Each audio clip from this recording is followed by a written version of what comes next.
Hey man, I was starting to think about only starting to work out at 5 a.m. from here on out. Oh, that's awesome. Why is that? Well, we all know that working out in the morning is the best time to work out. I always make sure to get that protein shake in within 5 minutes after my workout too, you know? Anabolic window. Well, I guess since I'm cutting right now, I guess I don't have to push my protein and move as heavy weights in the gym. I could go a little bit higher in my reps from here on out, especially since I'm not trying to bulk up right now. I'm just mainly trying to tone my body and turn my muscle into fat. Okay, stop, dude.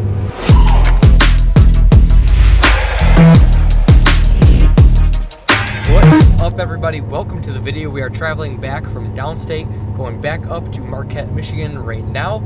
And on the way, I'm just going to do a little myth busting with you guys. So circulating around in the fitness industry, there are a ton of fitness myths out there in this world, both from beginning all the way to advanced fitness myth. And I thought in this car ride, why not go over a lot of the main fitness myths out there and maybe some of the ones that maybe you didn't know about too. But before we dive into this video, why listen to some random guy named Alan Wondrick on the internet? Well, just letting you guys know, I have my master's in exercise science. I'm a certified personal trainer through NASM, and I'm also a functional aging specialist. And not only that, I've been very passionate about the field for many, many years now, and I also practice what I preach. I've done a lot of wrong things in my fitness industry. I've learned from a lot of the myths that I thought were real, and so I think it's up to me now to convey my message forward to you guys so that you don't go through the same mistakes that I went through. So let's jump into this. Myth number 1. Yeah, dude, right now since I'm cutting, I think it's just smarter for me to lift lighter weights, but just go with higher rep ranges, because right now I'm not trying to actually build muscle. I'm just trying to preserve my muscle and make sure that I get toned at the end of this cut. So one of the biggest words that gets thrown around in the fitness industry time and time again is the word toned. And I think a lot of people might not know exactly what getting toned means. So I'm going to explain that really quick. When you increase your muscle mass, when you're in a caloric surplus, and then you decide to go into a fat loss phase to reveal that muscle, that is what we mean by getting toned, or body recomposition. So you gain some muscle over time, that's your strong foundation, and then you also have your body fat layer on top. You're going to reduce that body fat layer over time to reveal that layer of muscle, or those muscle cells and development that you have on your body. So why is it important that you don't go lighter in your weight and higher in your reps when you are in a caloric deficit and change up the way and the mode of your training? It's so important that you do not go lighter in your weights when you're in a caloric deficit, because you can lose your overall strength that you have developed and challenge yourself to get to when you are in that caloric surplus. And so if you are reducing the intensity, or if you're reducing the stimulus that you once were placing on your muscles during that time beforehand, you could actually start losing some of that muscle mass because you're not challenging it the same way that you were. So it's important that you don't reduce the intensity or reduce the stimulus and go higher in reps. Sure, that's okay to do some higher reps, I'd say towards the ends, but it's vital that if you're in a caloric deficit, you still challenge your strength, because you want to make sure that you do not lose what you have gained there. Yeah, I'm really excited to start going into a cutting phase now. I'm ready to start turning that muscle mass into fat instead. Muscle and fats are completely two different tissues, or two completely different types of cells in our body. So it is impossible to turn fat into muscle. So, like I explained in the last myth here, when you go into a caloric deficit and your goal is to reduce your body fat, you're not turning fat into muscle, you're just reducing the amount of body fat on your body, and that's going to reveal your muscle mass that you have built. I gotta get that protein in within 5 minutes of my workout. I'm gonna lose all my gains. Myth number 3, you will not lose all your gains if you miss the anabolic window.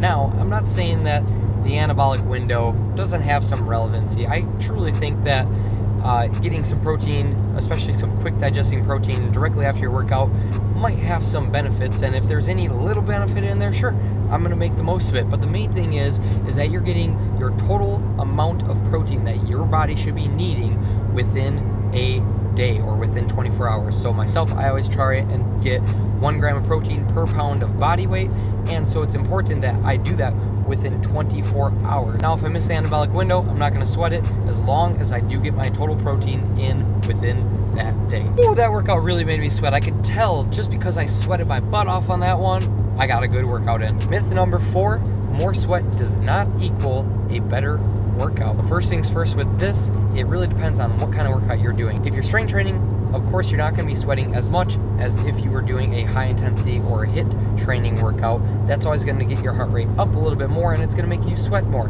And secondary to that, some people naturally do sweat a little bit more. Take, for example, me. When I work out, even if I'm doing a strength day and my rest time is a little bit shorter, I will start sweating like a madman. I can't quite help it. Everybody's a little bit different. Some people don't sweat when they work out. So just keep in mind that more sweat does not always equal a better workout. What really matters in your cardio workouts is either the intensity or the length. And then in your strength training, it depends on your volume and the intensity or stimulus. Well, in this cut, man, I'm only trying to lose a little bit of fat just right here. Nowhere else though. Myth number 5, and this is a big one. You cannot spot reduce your fat, or you cannot target fat burn. So you cannot crunch your way to abs. I'm sorry to tell you that, everybody, but it's true. The science just adds up. So how I like to best explain this to people is when you go into a fat loss phase or you want to reduce your body fat, you have to be in a caloric deficit. And in order to lose that stubborn belly fat, you have to tap in to those fat stores by just reducing your calories overall and staying in that diet for some time to get to that spot. So the best way I can explain this to people is I like to think about myself as an onion, okay? So an onion has layers, and towards the center of the onion, it might have a little bit more layers, and we are very similar to an onion as a human. I know it's kind of a strange way to explain it, but I think it's funny, and it does make sense to me. So my wrists, my biceps, my ankles, my calves, my quads, they don't have as much body fat typically as much as my stomach might have, my glutes might have, or my low back might have. We as humans tend to hold our body fat a little bit more in the core of our body, and the reason that we hold a lot of our body fat in the midsection mostly is actually for survival. So back in the Stone Age days, that was actually a mode of survival for ourselves, that we held a little bit more body fat around our internal organs to keep our bodies warm. So we are more prone to typically hold body fat in the center of our body. Now, how do we get those abs to show, and how do we get to that point? You have to go into a caloric deficit for some time, and as you go into a caloric deficit for some time, you're going to slowly peel off that outside layer of the onion. Then you're going to tap into that next layer in the onion, and you're going to notice that as you get through those layers, you're going to start getting really lean in your limbs, and down below in your calves, your wrists, you're going to start seeing veins, but you're still going to see some body fat percentage, or that stubborn body fat, near your midsection, near your glutes or thighs, and that's where you just have to push through for some time. So time is your friend when it comes to getting down to seeing your abs, or getting rid of your love handles or any fats that might be around your glutes. So you cannot reduce your body fat in a specific spot. You just have to hold strong, have that discipline in a cut, and hold it out so you peel all those layers off the onion and you reveal those beautiful abs. Dude, I only work out in the mornings now because we all know that working out in the morning is the best time to work out. And myth number 6, the best time to work out is in the morning, or the best time to work out is in the evening. So truth be told, there is no better time in the day to work out. Now there's a couple things that you could touch on. If your goal is to lose body fat, it could be a little bit better to work out in the mornings, just because when you wake up, you're in a fasted state, or you haven't eaten food in a while. And so when you go and you train in a fasted state, meaning you don't have any breakfast before you go in for your workout session, your body might be more apt to turn towards the stored body fat that will be burnt during that exercise. But what it really all boils down to is the level of effort that you give in the gym. So if you are going to give more effort, or place your body under a greater stimulus in the morning, or if you're going to place your body under a greater stimulus in the evening, you always want to work out when it's best for you, when you feel the most energized and least fatigued. And a little disclaimer when I had said that working out in the morning is the best time for losing body fat. Again, losing body fat, the main thing that needs to be done is you being in a caloric deficit. Whether you work out in the evening or in the morning, you have to be in a caloric deficit in order to lose body weight. Hey man, do you stretch before your workouts? Okay, you do too? Yeah, I stretch for at least 30 minutes before every single workout. That just always helps reduce my risk of injury. And myth number 7, stretching even more further reduces your risk of injury. Now, I'm not saying that stretching is a bad thing and stretching prevents injury, because stretching is good for you, but within limitation. If you're stretching for too long and you're stretching your body out too much, what can happen is actually a reverse effect. Yes, when you're trying to stretch, you're warming up your muscles beforehand, and then you're stretching out your muscles, you're stretching out your tendons and ligaments before you go into your HIIT workout, your strength training session, whichever it is. Now, if you're stretching too much or for too long, you can actually have negative effects. What happens is in your body, if you're warming it up and then you're overstretching your muscles, tendons, or ligaments, they can get overstretched, and what that can cause is reduction of elastic energy, or what I like to think about is my body as a rubber band, basically. What happens if you hold a rubber band out for too long? It's going to reduce its elasticity, and our body can do the same thing. So it's important that you don't overstretch, because that can decrease your performance both with strength or ballistic or any dynamic movements, and it can also decrease your overall strength output in a lot of strength focused exercises such as squats. Man, I have not been making any progress. That scale hasn't moved at all, but my clothes are starting to feel a little bit different. And myth number 8, the scale is the end all be all. So it's not actually. What matters most is that you are either going towards steps that is reaching your goal. So if you're trying to lose body fat, you want to make sure that you're placing yourself in a caloric deficit and you're reducing your body fat.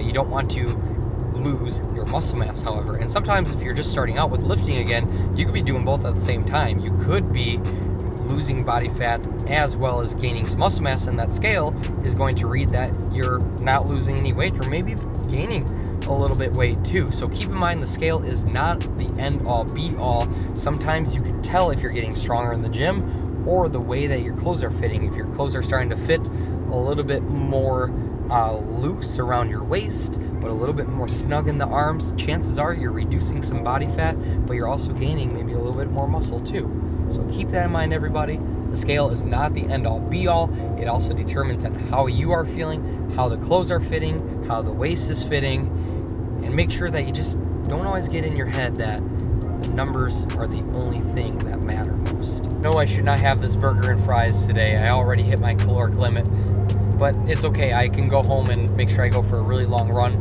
I'll be able to burn it off. Myth number 9, you can out-train a bad diet. It's not true, guys. First things first, go ahead, get out, and try and out-train a bad diet.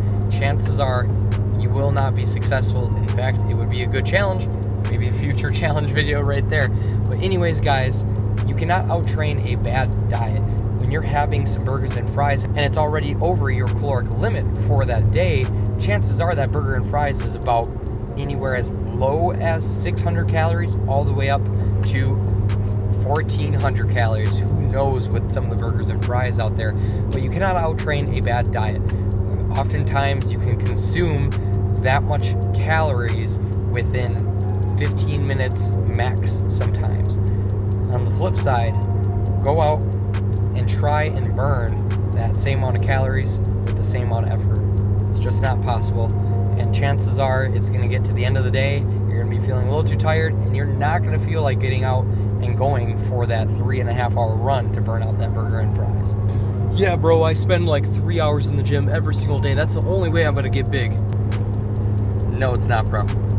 Don't worry. So our last myth of the day, the more time you spend in the gym will equal the greater amount of gains. So the duration of your workout does not equal its results that you get outside. There's a lot more that goes into those results, but you do not have to spend 2 or 3 hours in the gym.